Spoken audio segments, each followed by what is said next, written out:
loving beating the boys. And I've got this really enduring memory of when I started rowing. I was really, really young, and it was at the age when it was like junior 10 or junior 9, so you were like very small, and there weren't separate divisions for girls and boys.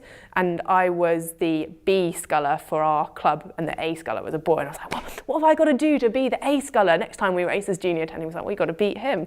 So I went out and I did. It's sort of, and I think I've kind of that attitude of not.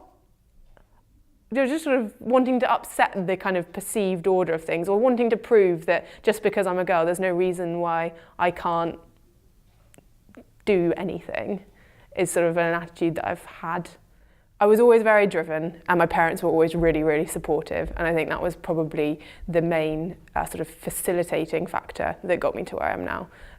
When I was in year 4, I think, so when I just moved up to middle school, I was really badly bullied because of being like red hair and freckles and being keen and wanting to study, and I really had a really tough time at school for about a year, and my parents decided that it was too important a time, and so they took me out of that school and they got me a place at a little prep school on a scholarship, because my dad's a firefighter and my mum's a nurse, and they were always pretty strapped for cash. When I was coming up to my GCSEs, I knew I wanted to row a bit more seriously, and I'd actually been rowing in the grounds of this amazing private school which was near where we lived, and so we went to them, and because I was academically well set up and good at the rowing, they offered me a scholarship. The Oxford Women's Boat Club knew that I was coming, and so they sort of kept in touch, and I sort of fobbed them off for a little while, and then I decided that I kind of missed the structure that doing sport gave me, because I'd always balanced academics. I wanted to be able to see what I could do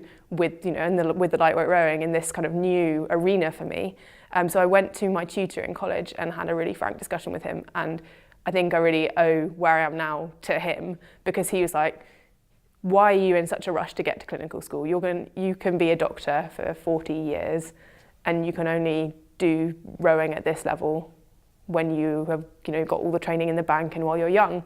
Why don't you take a year off? And so I got a job as a research assistant in a lab and trained full time, and at the end of that year I was in a fantastic position where I'd won the world championship. When I started, it was just, I wanted to keep everyone happy. I wanted to be the world's best PhD student, and I wanted to do all of the training and be the world's best rowing person ever, and it was just too much. I got to January last year and I was so sick that I couldn't get out of bed because I just fainted. I knocked my head and gave myself a concussion on Christmas Eve and was in A&E. I was overtrained, under-recovered, really stressed, and just because I'd pushed myself so hard. I'd get up at 5 and go training, and then I'd dash really in my car, and I'd be back in the lab by 12:30, and then I'd be in the lab until, I'd stay in the lab until the professor left, so that they knew that I was there until the very end, and then I'd sort of go home and I'd have to do all my laundry and make my dinners and make this and that, and I'd be on the go, and it'd be like 9:30, 10 o'clock, and then I'd fall asleep, and then I'd go again, and it was just too much. And at that point, I remember going and sitting in my car and calling the team doctor and my parents and just being just in bits, because it was like, this is just all fallen to pieces around me, and that was really hard. But I think looking back on it, I remember looking back on that when I sat on the start, I was getting ready to sit on the start line of the World Championship 6 months later, and it's just a testament to the fact that I had a lot of support from my family and the squad, the GB squad, decided that that they would help me fit things around, and it was just being honest with people about my limitations, and that's still something that I sort of struggle with. Sometimes I just have to be like, you just have to be kind to yourself. It was like a case of picking all the broken plates up off the floor, gluing them back together, and then getting them back up on their sticks again. It's important to do what you want to do, not because you think that you ought to do it. And I don't think that university is necessarily the right choice for everyone. So I think that just not accepting the normal trajectories of things, and not feeling like any doors are ever closed just because you missed the boat because you didn't pick a right option.